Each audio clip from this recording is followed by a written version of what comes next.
नमस्कार। नमस्कार। आज हम स्केटिंग की दुनिया की कुछ हालिया दिलचस्प खबरों पर एक नज़र डाल रहे हैं। हमारे पास स्केटिंग सुर्खियां, एशियाई और राष्ट्रीय चैंपियनशिप हाइलाइट से जुड़ी कुछ जानकारी है। भारत और अंतर्राष्ट्रीय दोनों स्तरों की बातें हैं इसमें। तो कोशिश ये है कि हम समझें कि आखिर स्केटिंग जगत में चल क्या रहा है और इन खबरों के मायने क्या हैं। चलिए शुरू करते हैं भारत से आई एक बड़ी खबर के साथ। विशाखापट्टनम के 9वीं कक्षा के छात्र हैं सब्बावरपु शंकरा, और कमाल की बात यह है कि वो कोरिया में होने वाली 20वीं एशियन रोलर स्केटिंग चैंपियनशिप में भारत का प्रतिनिधित्व करने वाले हैं। अरे वाह, ये तो बड़ी खबर है ना? बिल्कुल। और ये सिर्फ एक युवा प्रतिभा की कहानी नहीं है मेरे ख्याल से। ये दिखाता है कि कैसे छोटे शहरों या कम अपेक्षित जगहों से भी हुनर निकलकर राष्ट्रीय स्तर को पार कर रहा है और अब अंतर्राष्ट्रीय मंच तक पहुंच रहा है। ये भारत में खेल के बदलते जमीनी ढांचे का एक दिलचस्प संकेत हो सकता है। सही कहा, बिल्कुल। और राष्ट्रीय स्तर पर भी एक्शन कम नहीं रहा। चंडीगढ़ में 61वीं राष्ट्रीय रोलर स्केटिंग चैंपियनशिप हुई। सुनने में आया है कि महाराष्ट्र और तेलंगाना के बीच रोलर हॉकी का फाइनल काफी कांटे का रहा। हाँ, मैंने भी सुना। महाराष्ट्र ने 6-4 से जीत दर्ज की। हाँ, इस तरह के करीबी मुकाबले राष्ट्रीय स्तर पर खेल की बढ़ती प्रतिस्पर्धा को दिखाते हैं। और साथ ही वो कैडेट बॉयज रोलर हॉकी में तमिलनाडु का अच्छा प्रदर्शन, हाँ, वो भी था। वो ये इशारा करता है कि अब ये खेल कुछ चुनिंदा राज्यों तक सीमित नहीं है, मतलब अलग अलग जगहों पर प्रतिभाएं उभर रही हैं। सही बात है। इसके अलावा कोलकाता में नवी नेशनल ओपन रैंकिंग चैंपियनशिप भी चल रही है। ये उन खिलाड़ियों के लिए अहम है जो अपनी राष्ट्रीय रैंकिंग सुधारना चाहते हैं, है ना? बिल्कुल, रैंकिंग पॉइंट्स के लिए काफी महत्वपूर्ण होती है ये चैंपियनशिप। और हाँ, एशियाई चैंपियनशिप से पहले स्पीड स्केटिंग, इनलाइन हॉकी और फ्री स्टाइल टीमों के लिए राष्ट्रीय ट्रेनिंग कैंप भी लगाए जा रहे हैं। हाँ, तो ये सब मिलकर एक तस्वीर बनाते हैं। मतलब भारत में स्केटिंग को लेकर एक संगठित कोशिश दिख रही है। राष्ट्रीय चैंपियनशिप्स, फिर रैंकिंग इवेंट्स और फिर अंतर्राष्ट्रीय तैयारी के लिए कैंप्स। ये एक तरह से एक ढांचा तैयार करता है जो आगे चलकर अंतर्राष्ट्रीय सफलता की नींव बन सकता है। लेकिन असली परीक्षा तो खैर एशिया स्तर पर ही होगी। बिल्कुल। अच्छा, अब जरा भारत से बाहर देखें।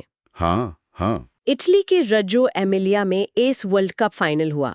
ये कलात्मक स्केटिंग, मतलब आर्टिस्टिक स्केटिंग की दुनिया का एक बड़ा आयोजन है। हाँ, बहुत बड़ा इवेंट है ये। दुनिया के बेहतरीन खिलाड़ी इसमें अपनी कला और तकनीक का प्रदर्शन करते हैं। हाँ, और ऐसे इवेंट्स ना सिर्फ खेल के स्तर को ऊंचा उठाते हैं, बल्कि ये भी दिखाते हैं कि स्केटिंग में कितनी विविधता है।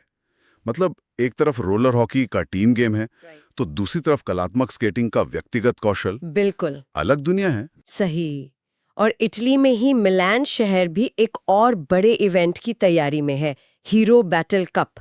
ये inline free style world cup circuit का हिस्सा है। बिल्कुल। तो एक्शन सिर्फ भारत में ही नहीं, अंतर्राष्ट्रीय स्तर पर भी खूब है। बिल्कुल।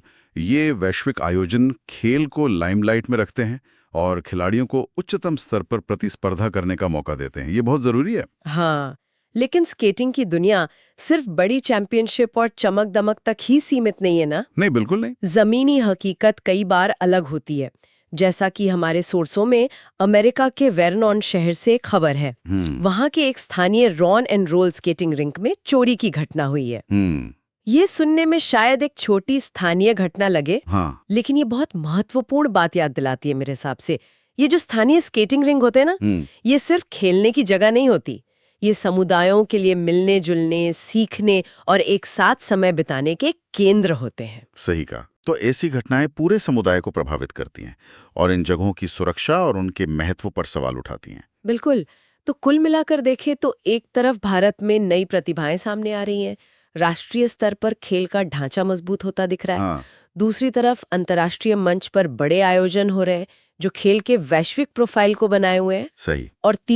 और तीसरी लेकिन उतनी ही अहम बात, स्थानीय स्तर पर समुदाय के लिए इन जगहों का महत्व और उनकी चुनौतियां, जैसे वो चोरी की घटना। ये तीनों पहलू मिलकर स्केटिंग की पूरी तस्वीर बनाते हैं। उभरता हुआ टैलेंट, वैश्विक मंच और जमीनी हकीकत। बिल्कुल सही कहा। इसे बड़ी तस्वीर से जोड़ें तो ये सोचने पर मजबूर करता है ना कि जब हम इन अलग अलग स्तरों को देखते हैं, मतलब एक स्थानीय रिंग से लेकर एक अंतर्राष्ट्रीय चैंपियनशिप तक, तो स्केटिंग तक सबकी पहुंच, सामुदायिक समर्थन और स्थानीय बनाम वैश्विक स्तर पर मिलने वाले संसाधन और अवसर, ये सब मिलकर इस खेल के भविष्य को कैसे आकार देंगे। क्या वो जो चमक दमक है उसके बीच जमीनी स्तर की जरूरतें पूरी हो पा रही हैं या कहीं पीछे छूट रही हैं? इस पर विचार किया जा सकता है। ये वाकई एक अहम सवाल है। इस चर्चा के लिए धन्यवाद। धन्यवाद।